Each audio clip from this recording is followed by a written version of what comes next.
Hello मित्रांनो, welcome to study revolution. आज आपण 15 ऑगस्ट 2021चा द हिंदू बघतोय आणि तोही आपल्या मातृभाषेतून म्हणजे मराठीमधून. पहिल्यांदा आपल्या लेक्चरचं स्वरूप सांगतो, पहिल्यांदा आपण न्यूज डिस्कस करतो आणि त्यानंतर महत्त्वाचे जे काही एडिटोरियल असतात ते आपण डिस्कस करण्याचा प्रयत्न करतो. चला तर मग हा स्वातंत्र्य दिन बघूया. 15 ऑगस्टचा द हिंदू आपल्याला काय सांगतोय. पहिल्या न्यूजपासून डिस्कस करण्यास सुरुवात करूया. So let start. पहिली न्यूज आहे आपले प्राईम मिनिस्टर नरेंद्र मोदी यांच्याविषयी आणि त्यांनी 14 ऑगस्ट या दिवसाविषयी याच्यामध्ये भाष्य केलेलं आपल्याला सांगितलेलं आहे. या न्यूजमध्ये त्यांनी सांगितलं की 15 ऑगस्ट आपला स्वातंत्र्य दिन खूप आनंदाचा दिवस असतो, परंतु आपण 14 ऑगस्टसुद्धा विसरता कामा नये. 14 ऑगस्टला मोठ्या प्रमाणात लोकांना जीव गमवावा लागला होता. कारण त्याचं काय होतं तर पार्टिशन. आणि पार्टिशन ही आपली अशी जखम आहे की ती आपण कधीच विसरू शकत नाही. त्यामुळं 14 ऑगस्ट हा दिवससुद्धा आपण ज्यांनी ज्यांनी स्वतःचं जीवन सॅक्रिफाईस केलेलं आहे, स्वतःचं जीवन देशासाठी समर्पित केलेलं आहे, त्यांची एक आठवण म्हणून आपण 14 ऑगस्ट दिवससुद्धा लक्षात ठेवला पाहिजे, असं यांनी नरेंद्र मोदींनी त्यांच्या स्पीचमध्ये एका सांगितलेलं आपल्याला पाहाव्यास मिळालं होतं. इथं सांगितलं पार्टिशन हॉरर रिमेंबरन्स डे, म्हणजे पार्टिशनची जी परिस्थिती होती ती खरं तर आपण 14 ऑगस्टला आठवलं पाहिजे आणि तशा प्रकारचा तो दिवस मानला पाहिजे, असं त्यांनी त्यांच्याकडून सांगितलेलं आपल्याला पाहाव्यास मिळते. आणि ती खरं तर सांगणारी ही न्यूज असलेली आपल्याला पाहाव्यास मिळते.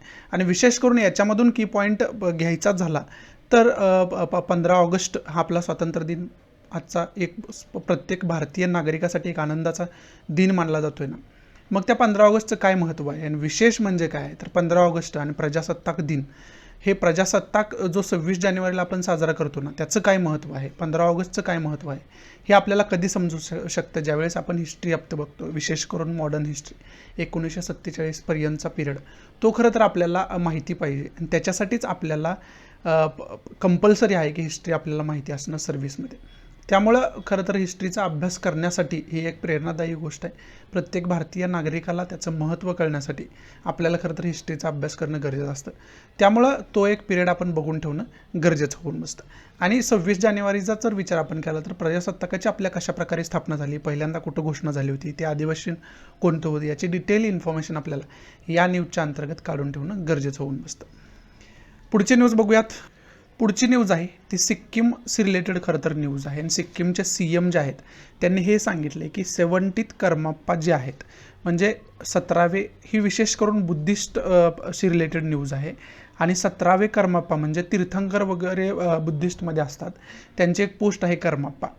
ते जे आहेत ते उज्जैन, त्रिनले, दोर्जे हे सिक्कीमचे खरं तर रहिवासी होते, पण गेल्या 4 वर्षांपासून ते खरं तर आउटसाईड इंडिया राहत आहेत. त्यामुळे त्यांना सिक्कीमला व्हिजिट त्यांनी करावं अशी सिक्कीमवासियांची इच्छा आहे, असं CM जे आहेत त्यांचे, जे सिक्कीमचे CM आहेत त्यांनी खरं तर सांगितलं की त्यांनी सिक्कीमला व्हिजिट द्यायला पाहिजे, त्यांना आम्ही इन्व्हिटेशन पाठवणार आहोत. आणि आपले जे प्राईम मिनिस्टर आहेत नरेंद्र मोदी, त्यांच्याकडून सुद्धा त्याच्यासाठी पॉझिटिव्ह रिस्पॉन्स आला आहे, असं त्यांनी प्रेस कॉन्फरन्समध्ये सांगितलं आपल्याला पाहाव्यास मिळालं होतं. आणि मग पुढं हे सिक्कीमला व्हिजिट करतायत की नाही करतायत हा खरं तर महत्त्वाचा विषय पुढं होऊन बसणार आहे. आणि याच्यामध्ये विशेष करून धौलधारा जी रेंज आहे, डोंगर रांग आहे, धौलधारा रेंज इन धरमशाला, धौलधारा रेंज जे आहे तिथं त्यांचा जन्म झाला असं मानलं जातं. आणि त्यांच्या जन्मावरून सुद्धा विशेष रिजनमधली लोक म्हणतात इथं जन्म झाला, दुसऱ्या रिजनमधले लोक म्हणतात तिथं, म्हणजे जन्माच्या रिजनवरून सुद्धा तिथं थोड्या बहुत प्रमाणात मतभेद असलेले आपल्याला पाहाव्यास मिळतात. आणि ही पर्सनॅलिटी बुद्धिस्टच्या दृष्टीतून खूप महत्त्वाची मानली जाते आणि यांना विशेष करून दलाई लामांचे विशेष करून फॉलोअर्स मानलं जातं यांनासुद्धा. त्यामुळं त्या दृष्टीनं सुद्धा ही न्यूज आपल्याला महत्त्वाची होती. म्हणजे याच्यातून की पॉईंट काय घ्यायचा आहे तर पहिला की पॉईंट बुद्धा पिरियडविषयी डिटेल इन्फॉर्मेशन आपल्याला असायला पाहिजे, हा पहिला की पॉईंट आहे. दुसरा की पॉईंट काय तर करमाप्पा जी कन्सेप्ट इथं दिली आहे ना, करमाप्पा, ही करमाप्पा कन्सेप्ट काय आहे, त्याचा 17वा करमाप्पा म्हणजे याच्या अगोदर ते करमाप्पा कोण कोण होते याची डिटेल इन्फॉर्मेशन आपल्याला असणं गरजेचं आहे. दुसरा की पॉईंट. तिसरा की पॉईंट आहे की ही पर्सनॅलिटी त्रिनले दोर्जे जे आहेत ती पर्सनॅलिटी काय आहे, त्यांचं महत्त्व काय आहे, त्याची डिटेल इन्फॉर्मेशन आपल्याला असणं गरजेचं आहे. चौथा की पॉईंट आपला हा होऊ शकतोय की धौलधारा रेंजचा इथं उल्लेख आला आहे. मग जॉग्राफीच्या दृष्टीतून या धौलधारा रेंजचं महत्त्व काय आहे हे डिटेलमध्ये आपण बघून ठेवणं गरजेचं आहे. हा चौथा की पॉईंट आपला झाला. आणि पाचवा की पॉईंट आपला हा होऊ शकतोय की सिक्कीमचं लोकेशन व्यवस्थितरित्या बघून ठेवणं आपलं गरजेचं आहे. मग ते सिक्कीमचं लोकेशन जे आहे ना ते आत्ताच आपण इथंच बघून ठेवूया, कारण सिक्कीम याच्या दृष्टीतून न्यूजमध्ये म्हणजे सिक्कीमचं लोकेशन बघणं गरजेचं होऊन बसतं. बघून घेऊया. मग इथं पॉलिटिकल मॅपच्या माध्यमातून आपण बघू शकतोय की सिक्कीमचं लोकेशन कुठं आहे. इथं आपल्याला सिक्कीमचं लोकेशन पाहाव्यास मिळतं आणि त्याच्या शेजारील राज्यांचा जर विचार केला तर फक्त त्याची बाउंड्री जी आहे ती फक्त वेस्ट बेंगॉलला टच करताना आपल्याला पाहाव्यास मिळते. आणि बाकी इंटरनॅशनलरित्या कोणकोणत्या देशांना टच करते तर त्याच्यामध्ये बांगलादेश इथं पाहाव्यास मिळते. बांगलादेशला बाउंड्री त्याची टच करते. त्यानंतर सिक्कीमला त्याची बाउंड्री टच करते. भूतानला बाउंड्री टच करताना आपल्याला पाहाव्यास मिळते. त्याचबरोबर चायनाला सुद्धा बाउंड्री त्याची टच करताना आपल्याला पाहाव्यास मिळते. हे झालं टोटल सिक्कीमचं लोकेशन कशा पद्धतीने.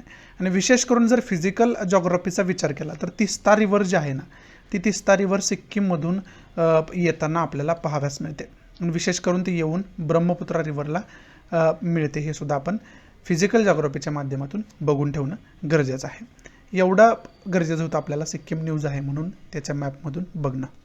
पुढची न्यूज आहे ते गुजरातशी रिलेटेड असणारी न्यूज आहे. आणि गुजरातमध्ये जे रेसिडेन्शियल स्कूल्स आहेत म्हणजे ज्याचे हॉस्टेलसुद्धा असतात स्कूलवरती, तिथंच मुलं हॉस्टेलला राहतात आणि स्कूल पण अटेंड करतात, अशा प्रकारची जी स्कूल्स असतात त्याला बोर्डिंगसुद्धा आपण म्हणू शकतो मराठीमध्ये.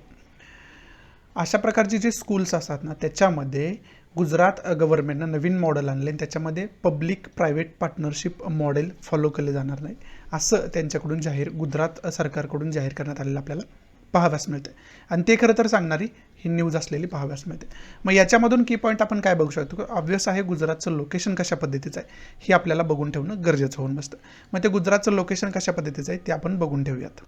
या मॅपवरती आपण गुजरातचं लोकेशन व्यवस्थितरित्या बघू शकतो. इथं आपल्याला गुजरात पाहाव्यास मिळते. आणि त्याच्या शेजारील राज्यांचा जर विचार केला तर त्याच्यामध्ये राजस्थान आहे, त्याच्यामध्ये मध्य प्रदेश आहे आणि इकडं महाराष्ट्र आपल्याला पाहाव्यास मिळतो. या 3 राज्यांची बाउंड्री गुजरातला टच करताना आपल्याला पाहाव्यास मिळते. आणि इंटरनॅशनल बाउंड्रीचा जर विचार केला तर त्याच्यामध्ये पाकिस्तानची बाउंड्रीसुद्धा त्याला टच करताना आपल्याला पाहाव्यास मिळते. आणि समुद्र किनारासुद्धा लाभलेला पाहाव्यास मिळतो. तो कोणता आहे तर अरेबियन सी, अरेबियन समुद्राचा किनारा त्याला लाभलेला आपल्याला पाहाव्यास मिळतो. हे सुद्धा खरं तर आपल्याला माहिती असणं गरजेचं आहे मॅपच्या दृष्टीतून. त्यामुळे आपण लोकेशन गुजरातचं व्यवस्थितरित्या बघून घेतलं. पुढची इथं छोटीशी न्यूज आपण बघतोय ना ती न्यूज आहे विशेष करून अफगाणिस्तानशी रिलेटेड असलेली न्यूज पाहाव्यास मिळते आपल्याला. आणि विशेष करून अफगाणिस्तान राजधानी काबूल, कारण तालिबान जो आहे ना तालिबानी ग्रुप तो काबूलपर्यंत येऊन पोहोचलेला आहे. त्यामुळे इंडियन गव्हर्नमेंटची जी ॲम्बसी आहे, राजदूतावास जो असतो तो राजदूतावास जो अफगाणिस्तानमध्ये विशेष करून काबूल सिटीमध्ये आहे ना तिथला जो ॲम्बसीचे कर्मचारी आहेत किंवा तिथली जी ॲम्बसी आहे ती परत इंडियाला वापस घ्यायची की नाही घ्यायची याच्यावरती चर्चा झालेली आपल्याला पाहाव्यास मिळते. आणि विशेष करून त्याच्यावरती जे राष्ट्रपती अफगाणिस्तानचे आहेत अशरफ गनी यांनी सांगितले की आम्ही कशा पद्धतीनं काबूलला त्यांच्यापासून प्रोटेक्ट करू शकतो याच्यावरती प्रयत्न करत आहोत, अशा प्रकारचं वक्तव्य त्यांच्या राष्ट्रपतीकडून देण्यात आलेलं आपल्याला पाहाव्यास मिळते. मग याच्या दृष्टीतून याच्या अगोदर पण आपण अफगाणिस्तानचं लोकेशन व्यवस्थितरित्या बघून घेतलं होतं. आत्ता पण आपण अफगाणिस्तानचं लोकेशन व्यवस्थितरित्या बघून घेऊया. हा पहिला की पॉईंट झाला. दुसरा की पॉईंट अफगाणिस्तानचा आणि इंडियाचं रिलेशनशिप कशा पद्धतीचं आहे हे इंटरनॅशनल रिलेशनच्या दृष्टीतून बघून ठेवणं गरजेचं होऊन बसतं या न्यूजच्या अंतर्गत. मग आपण बघूया अफगाणिस्तानचं लोकेशन कशा पद्धतीचं आहे. You can see here this is the exact location of Afghanistan. इथं आपण अफगाणिस्तान बघू शकतोय आणि इंडिया आपला जो आहे तो या ठिकाणी आपल्याला पाहाव्यास मिळतो. आणि इंडियाकडून या दिशेला आपल्याला अफगाणिस्तान असलेला पाहाव्यास मिळतो. मग अफगाणिस्तानच्या शेजारील महत्त्वाच्या प्लेसचा जर विचार केला आपण तर त्याच्यामध्ये इराण आहे, पाकिस्तान आहे, इंडिया आहे, चायना आहे, इकडं ताजिकिस्तान पाहाव्यास मिळतो, इकडं उझबेकिस्तान आपल्याला पाहाव्यास मिळतो, इकडं तुर्कमेनिस्तान आपल्याला पाहाव्यास मिळतो, इथं किर्गिस्तानसुद्धा आपण बघू शकतो. आणि बाकी जॉग्राफिकल टॉपोग्राफींचा जर आपण विचार केला तर त्याच्यामध्ये पर्शियन गुल्फ इथं पाहाव्यास मिळतो आहे, इकडं रेड सी पाहाव्यास मिळतो आहे, इथं गुल्फ ऑफ ओमानचा एरिया आहे, त्यानंतर इकडं अरेबियन सी आहे, इथं गुल्फ ऑफ ॲडन आहे. हे अशा प्रकारचं लोकेशन आपण बघू शकतो. इकडं ब्लॅक सी आपल्याला पाहाव्यास मिळतो आणि हा जो एरिया आहे तो मेडिटेरेनियन सीचा एरिया असलेला आपल्याला पाहाव्यास मिळतो. ह्या जे सर्व कंट्रीज आहेत त्या युरोपियन कंट्रीज म्हणून ओळखल्या जातात, हे सुद्धा आपल्याला माहिती असणं गरजेचं आहे. म्हणून या न्यूजच्या अंतर्गत आपण अफगाणिस्तानचं टोटल लोकेशन कशा पद्धतीचं आहे हे बघून घेण्याचा प्रयत्न केला. पुढची न्यूज आहे बॉम्बे हायकोर्टाशी रिलेटेड. आणि बॉम्बे हायकोर्टामध्ये जे नवीन IT रूल 2021 जो आला आहे ना, त्याच्यामधला काही पोर्शन स्टे त्याच्यावरती केलेला बॉम्बे हायकोर्टानं पाहाव्यास मिळतो. विशेष करून रूल 9(1) अँड रूल 9(3) याच्याविषयी बॉम्बे हायकोर्टामध्ये बोलले गेलेलं आपल्याला पाहाव्यास मिळतं. आणि याच्यामुळं फ्रीडम ऑफ स्पीचवरती गदा येते असं बॉम्बे हायकोर्टाकडून या रूल्समुळं खरं तर फ्रीडम ऑफ स्पीच म्हणजे आपल्या बोलण्याचं स्वातंत्र्य जे आहे त्याला आपण अभिव्यक्ती स्वातंत्र्यसुद्धा म्हणतो भारतीय राज्यघटनेच्या भाषेमध्ये, त्याच्यावरती कुठंतरी गदा येते थोड्या बहुत प्रमाणात. त्यामुळं याच्यावरती स्टे बॉम्बे हायकोर्टानं आणलेला पाहाव्यास मिळतो. ते सांगणारी खरं तर न्यूज आहे. याच्यामधून की पॉईंट काय घेऊ शकतो आपण, तर नवीन IT रूल 2021 जो आहे त्याच्याविषयी डिटेल इन्फॉर्मेशन आपल्याला असायला पाहिजे. त्याच्यावरती मी वेगळं लेक्चर ऑलरेडी बनवून ठेवलेलं आहे. त्याची डिस्क्रिप्शन बॉक्समध्ये लिंक, प्लेलिस्टसुद्धा देतो. करंट बेस्ड इश्यू म्हणून प्लेलिस्ट नवीन बनवली. त्याच्यामध्ये करंटमध्ये असे काही नवीन विषय असतात ना, त्याच्यावरती मी वेगळं लेक्चर बनवायचा प्रयत्न करत असतो. त्या प्लेलिस्टची लिंकसुद्धा मी डिस्क्रिप्शन बॉक्समध्ये देईन. ते लेक्चर टोटल बघून घ्या, कारण 2021चे जे नवीन IT रूल आहेत, इन्फॉर्मेशन टेक्नॉलॉजी रूल, ते तुम्हाला डिटेलमध्ये माहिती असणं गरजेचं आहे. त्यामुळे मी ते लेक्चर ऑलरेडी बनवून ठेवलेलं आहे. पुढची न्यूज आहे आपल्या राष्ट्रपतींशी रिलेटेड. रामनाथ कोविंद यांच्याशी रिलेटेड आहे. त्यांच्या स्पीचमध्ये त्यांनी सांगितलं की पार्लमेंट जे आहे, आपलं संसद जे आहे, ते टेम्पल ऑफ डेमोक्रेसी म्हणजे लोकशाहीचं एक मंदिर आहे आणि त्याचा आपण आदर केला पाहिजे असं त्यांच्याकडून बोललं जातं. आता हे कशावरून बोललं गेलं असेल तर मान्सून सेशनमध्ये, टोटल सेशनमध्ये पार्लमेंटमध्ये गदारोळ आपल्याला पाहाव्यास मिळाला. आणि त्याच्यामध्ये कुठंतरी पार्लमेंटची डिग्निटी आहे, संसदेची डिग्निटी आहे, तीसुद्धा कमी झालेली आपल्याला पाहाव्यास मिळाली. अनेक लोकांकडून हे बोललं गेलं. त्याच्याच धर्तीवरती राष्ट्रपतींनी भाषणामध्ये त्यांच्या अशा प्रकारचं वक्तव्य केलेलं आपल्याला पाहाव्यास मिळू शकतं.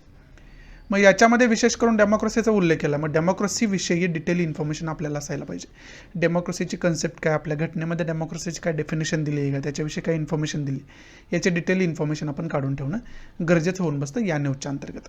पुढची न्यूज आहे ते 9 मिलिटरी पर्सनल जे आहेत, 9 मिलिटरी जवान जे आहेत, 9 त्यांना शौर्य चक्र बहाल करण्यात आलेलं आपल्याला पाहाव्यास मिळतं.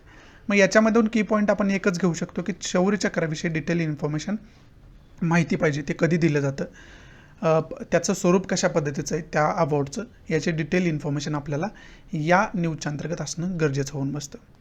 पुढची न्यूज आहे अफगाणिस्तानशी रिलेटेड. त्याच्यावरती आपण ऑलरेडी डिस्कशन केलेलं आहे. त्याच्यामध्ये कशा प्रकारे अफगाणिस्तानमध्ये तालिबान वर्चस्व प्रस्थापित करण्याचा प्रयत्न करतो आहे, त्याच्यामध्ये मोठ्या प्रमाणात हिंसासुद्धा होत आहे. त्यामुळं तिथल्या फोर्सेसचं रिमोबिलाईज कशा पद्धतीने होतं हे सांगणारी खरं तर न्यूज आहे. याच्याविषयी आपण लोकेशन वगैरे बघून ठेवलं आहे. बाकी आपल्याला इंटरनॅशनल रिलेशनच्या दृष्टीतून अफगाणिस्तान इंडियाचं रिलेशनशिप कशा पद्धतीचं आहे याची डिटेल इन्फॉर्मेशन आपल्याला असायला पाहिजे. पुढची न्यूज आहे ती श्रीलंकेशी रिलेटेड असणारी न्यूज आहे. आणि त्याच्यामध्ये विशेष करून श्रीलंकेला आता ऑक्सिजनची गरज पडणार आहे. ती ऑक्सिजन भारताकडून पुरवलं जाणार आहे असं सांगणारी ही कुठंतरी न्यूज आहे. मग याच्यामधून पहिला की पॉईंट आपण बघू शकतो, इंटरनॅशनल रिलेशनच्या दृष्टीतून भारताचं आणि श्रीलंकेचं रिलेशन कशा पद्धतीचं आहे याचे डिटेल इन्फॉर्मेशन आपल्याला असणं गरजेचं होऊन बसतं. आणि दुसरा की पॉईंट काय, तर लोकेशन श्रीलंकेचं कशा पद्धतीनं इंडियापासून याचे डिटेल इन्फॉर्मेशन आपण मॅपच्या माध्यमातून बघणं गरजेचं होऊन बसतं. मग ते आपण लोकेशन श्रीलंकेचं कशा पद्धतीचं आहे ते एकदा बघून घेऊयात. या मॅपमध्ये आपण बघू शकतोय श्रीलंकेचं लोकेशन कशा पद्धतीने. इथं श्रीलंकेचं लोकेशन आपण बघू शकतोय आणि हा आपला इंडिया आहे. इंडियाच्या साऊथला आपल्याला श्रीलंकेचं लोकेशन आपल्याला पाहाव्यास मिळू शकतं. आणि हा जर मॅप आपण झूम स्वरूपात बघितला ना, झूम करून जर मॅप बघितला तर तिथं आपल्याला लक्षद्वीप सीसुद्धा शेजारीच आपण बघू शकतोय इथं.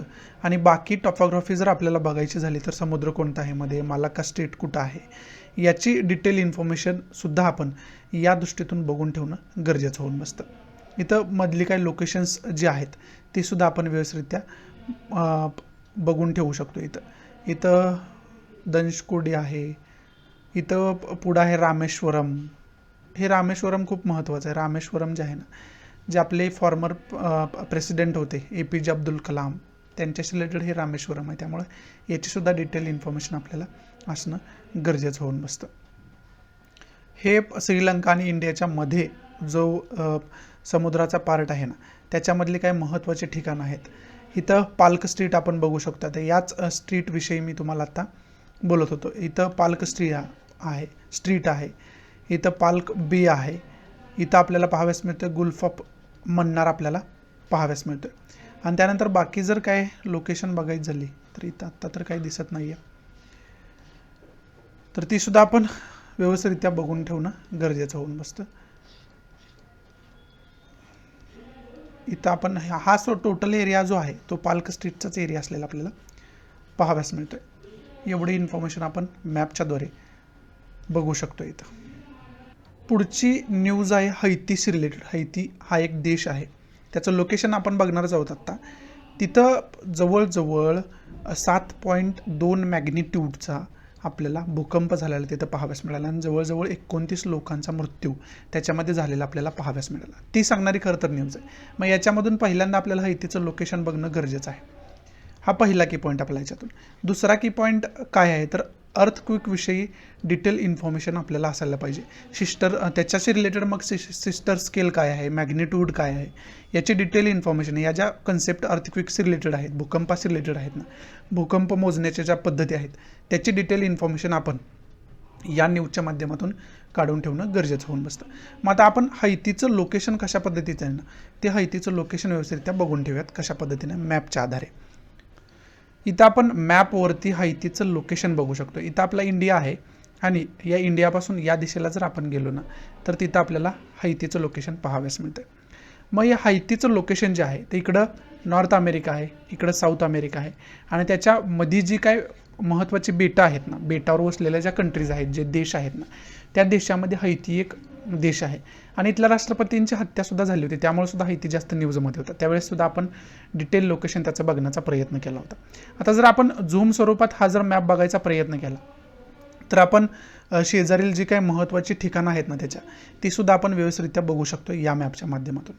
मग त्याच्यामध्ये शेजारील ठिकाणांचा विचार केला तर इथं आपल्याला हैती पाहाव्यास मिळतं, इथं डॉमिनिकन रिपब्लिक पाहाव्यास मिळतं, इकडं क्युबा कंट्री आपल्याला पाहाव्यास मिळते, इथं कॅरेबियन सी आपल्याला पाहाव्यास मिळतं. इथं काय शेजारील महत्त्वाची बेटंसुद्धा आपल्याला पाहाव्यास मिळतात, जे की आपल्याला माहिती असणं गरजेचं आहे. इथं जमायका हा सुद्धा एक कंट्री आहे. इथूनच जे हुसेन बोल्ट आहेत ते याच कंट्रीतून येतात, त्यामुळे ह्याचंसुद्धा एक वेगळं महत्त्व असलेलं आपल्याला पाहाव्यास मिळतं. त्यामुळं बाकीसुद्धा जॉग्राफिकल टॉपोग्राफी याची आपल्याला माहिती असणं गरजेचं होतं. त्यामुळं मग मी हा छोटासा मॅप तुम्हाला दाखवण्याचा प्रयत्न केला आहे. पुढचं जे हे पेज आहे ना ते आठवड्याभरात जे आपले रिव्हिजन असते खरं तर प्रत्येक संडेला कोणत्याही प्रकारचं महत्त्वाचं आर्टिकल्स नसतं. आठवड्याभरात ज्या ज्या काही महत्त्वाच्या गोष्टी न्यूजमध्ये होत्या ना, ज्या गोष्टींवरती महत्त्वाचे करून आर्टिकल्स आले होते ना, त्याची रिव्हिजन सांगणारं एक पेज असतं आणि ते आपल्या रिव्हिजनसाठी आपण महत्त्वाचं मानू शकतो. याच्यामध्ये मेस्सी हा फुटबॉलपटू आहे, त्यानं रिटायरमेंट त्या खेळामधून घेतलेले आपल्याला पाहाव्यास मिळाले, त्याच्याविषयी सांगणारी ही न्यूज आहे.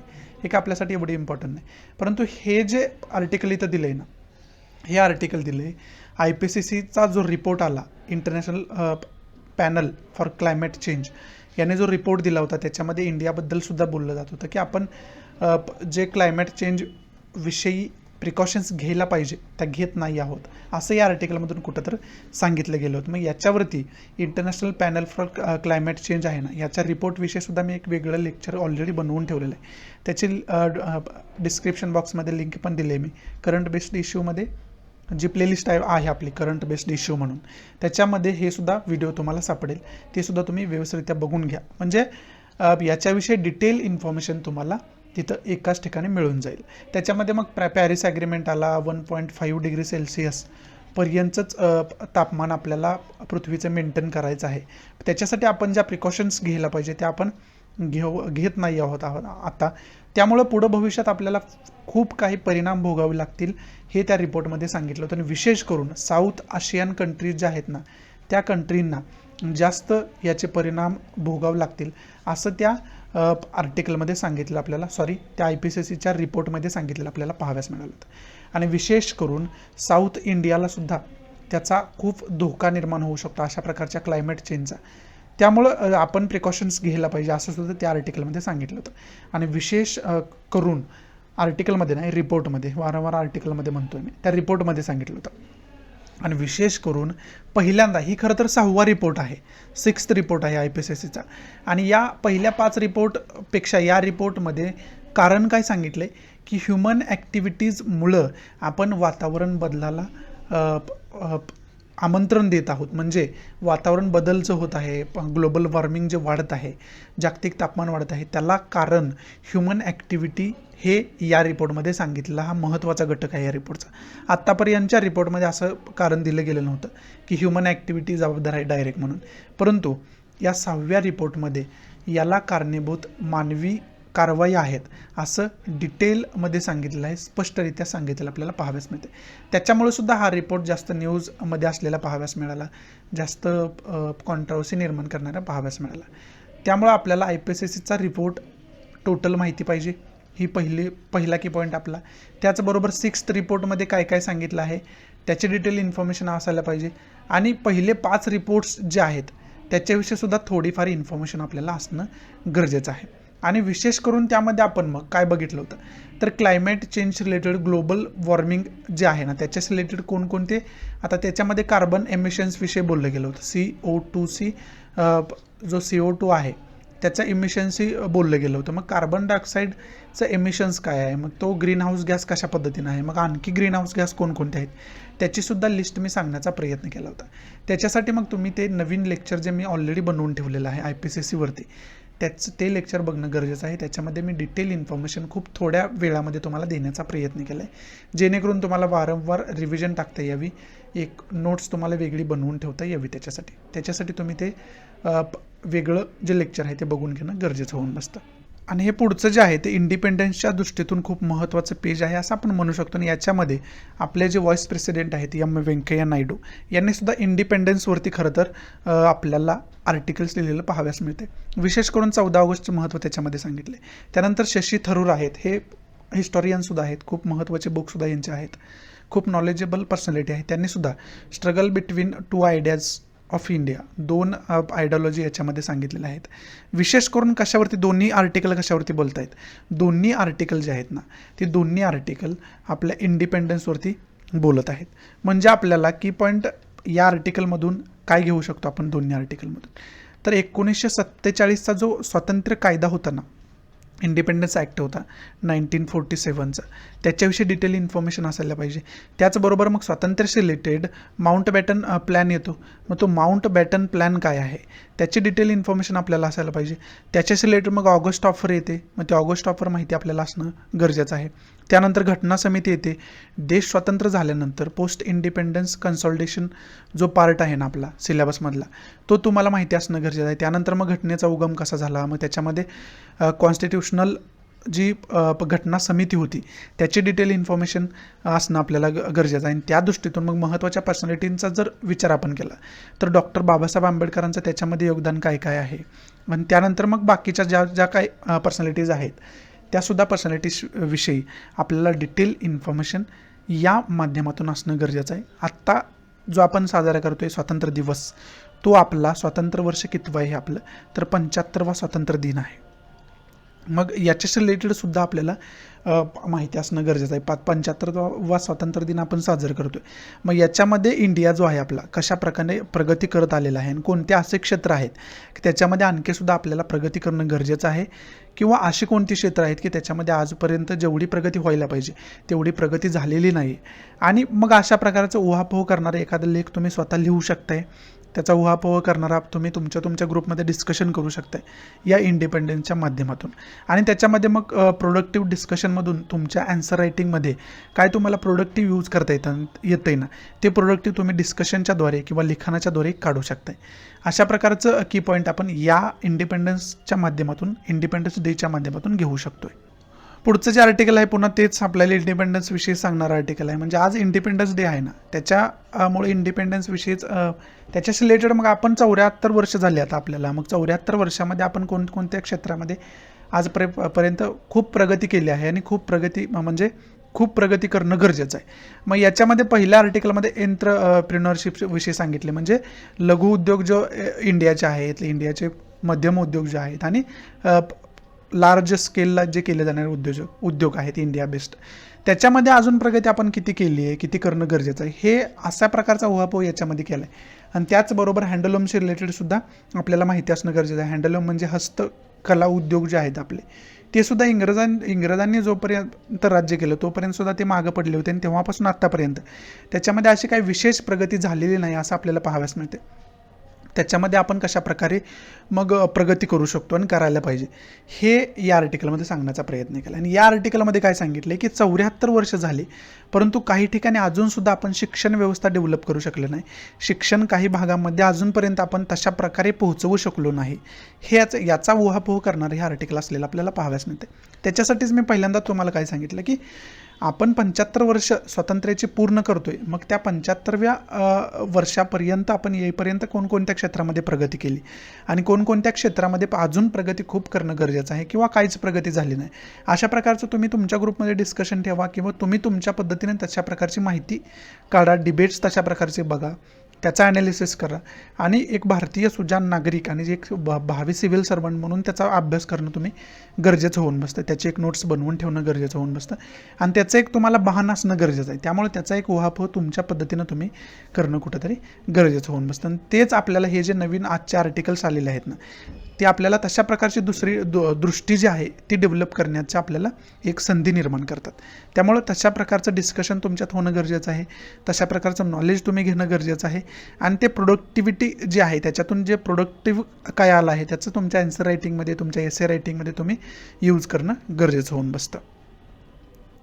इथे एक वेगळी आयडियोलॉजी या आर्टिकलमध्ये काय सांगितलं की फ्रीडम फ्रॉम सेडिशन, आणि या सेडिशनवरती मी वेगळं ऑलरेडी लेक्चर बनवून ठेवलं आहे. देशद्रोहाचे गुन्हे जे दाखल होतात ना चुकीच्या पद्धतीनं आपल्या देशांमध्ये, त्याच्यामुळे सुद्धा खूप मोठी कॉन्ट्रोवर्सी झाली होती, खूप जास्त न्यूजमध्ये होतं.